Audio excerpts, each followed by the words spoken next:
Bienvenue à Bénat, à l'étang de Miel, pour la 3e édition du Trail des Châtaigniers, 21 août 2011. Nouveauté cette année, tout se passe le 21 août. Départ et arrivée à l'étang de Miel pour le 33 km et le 15 km. Une nouveauté donc, les deux parcours partent en même temps et on choisit sa distance pendant le circuit. Ça commence par le tour du lac, bien sûr, le tour du lac, le tour de l'étang de Miel. Et puis après on va partir sous les châtaigniers, on va rejoindre Roche-de-Vic. Et après on basculera sur la commune de Ménoir, la commune de Neuville également. On empruntera un petit peu la sente du cochon, qui est une nouveauté qui a été mise en place cette année sur la commune de Neuville. Associé au trail qui est l'ossature donc de ce week-end, il y aura une randonnée bien sûr comme tous les ans. Il y aura également des circuits VTT et également cette année une nouveauté, un circuit cyclotouriste et cyclosportif. Voilà, on va vous embarquer un petit peu sur la découverte des parcours, sachant que le parcours va évoluer un petit peu. Donc on ne va pas rentrer dans le détail, mais on va vous donner les grandes lignes du parcours. Allez, on y va. On fait d'abord le tour de l'étang pour s'échauffer et puis on monte jusqu'à Roche-de-Vic, une montée régulière sans difficulté pour arriver à Roche-de-Vic au 5e kilomètre, premier point d'eau, commun au 15 km, au 32 km.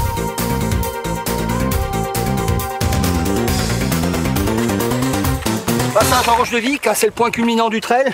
C'est toujours un endroit assez spectaculaire parce que c'est le plus beau panorama qu'on peut avoir de la région. Au nord, on a une vue sur l'ensemble des Monédières, le Cantal sur la droite. Et puis après, on bascule sur la partie Ménoir. On va redescendre vers le village de Ménoir, où se fera certainement la séparation des deux parcours. Après Roche-de-Vic, on a basculé sur Ménoir, c'est une partie très très roulante. Hein. On est dans des prairies, on suit des chemins entre les prairies. On en profite d'ailleurs pour remercier tous les propriétaires qui nous donnent l'autorisation de traverser les prés. Ça nous permet d'éviter des parties en piste et ça rend le parcours beaucoup plus sauvage encore. On remercie tous ces propriétaires, que ce soit sur Ménoir, sur Neuville, sur Albussac ou sur Bénat.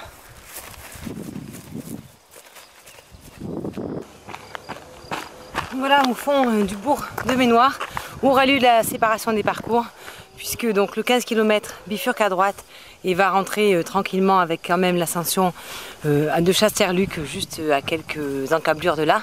Quant au grand kilomètre, le menu est encore copieux puisqu'il va se faire l'ascension du Brézou avec par la sente du cochon.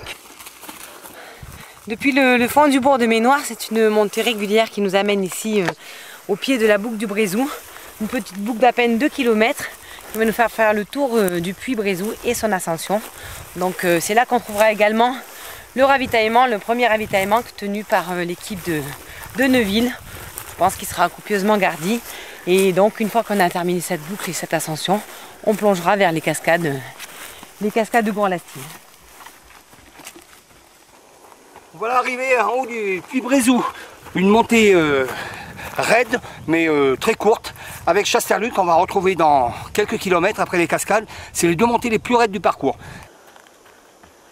C'est ici en haut du puits Brézou qu'il y aura le premier ravitaillement et puis à partir de là on entame la descente vers les cascades, une partie roulante et puis après une partie technique pour rejoindre la partie des cascades.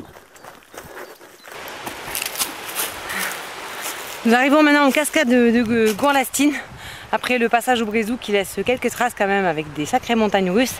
Donc ici on est en descente, on va franchir le ruisseau, la Ménoire, et ensuite on va remonter par un superbe sentier dans les bois tout au long de la rivière jusqu'au bourg de Ménoir.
Voilà, on vient de faire la petite boucle des cascades, hein. C'est une petite boucle technique, c'est une petite boucle pour se faire plaisir, pour découvrir vraiment le bel environnement des forêts corréziennes et des ruisseaux.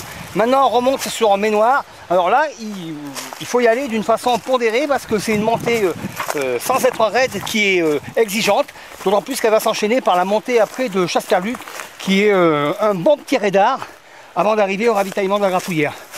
Donc là, on a fait à peu près un tiers de course. Il faut vraiment garder de la réserve parce que c'est du casse-pattes corrézien, c'est du casse-pattes limousin. Et donc, il faut vraiment très bien le gérer.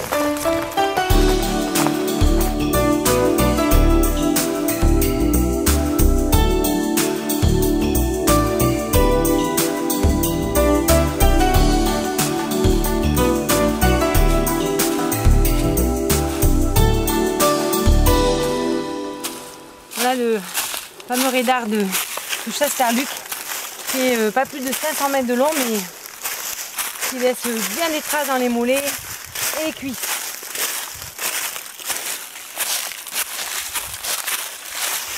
Une montée qui se fait en 3 paliers. Un premier raidard, hein, la première partie, là, les 200 premiers mètres qui sont vraiment raides, un petit balcon et après un deuxième raidard. Et puis on arrive en haut là. Voilà, on arrive au sommet du Chasterluc. Après un bon petit raidillon. Et on va basculer en légère descente jusqu'à retrouver la Grafouillère.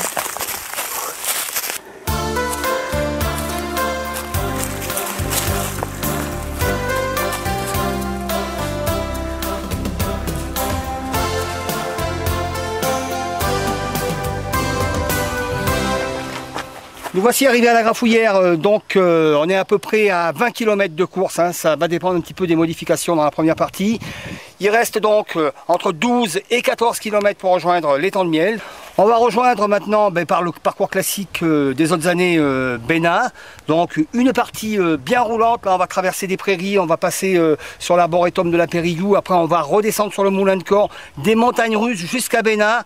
On arrive à Bénat, gros ravitaillement, ambiance, encouragement pour les 5 derniers kilomètres, sentier de la Châtaigne, chemin de la Châtaigne et on rejoint l'étang de Miel au bout de ces 32 à 33 km du 3e trail des Châtaigniers. Une arrivée sur Bénat où nous attend le dernier ravitaillement qui sera bienvenu après les 5 derniers kilomètres où l'on va remonter après cette longue descente depuis la Grafouillère. Donc descendre quand même un petit peu en montagne où ça on est en Corrèze.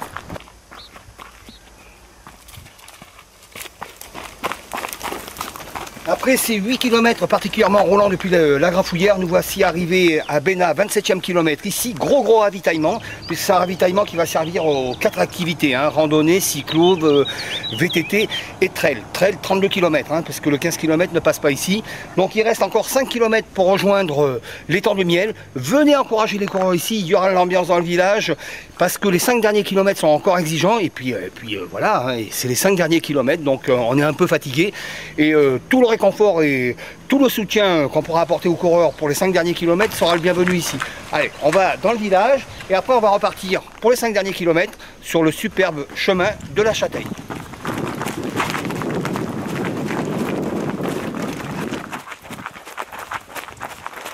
Et voilà, c'est parti pour les 5 derniers kilomètres.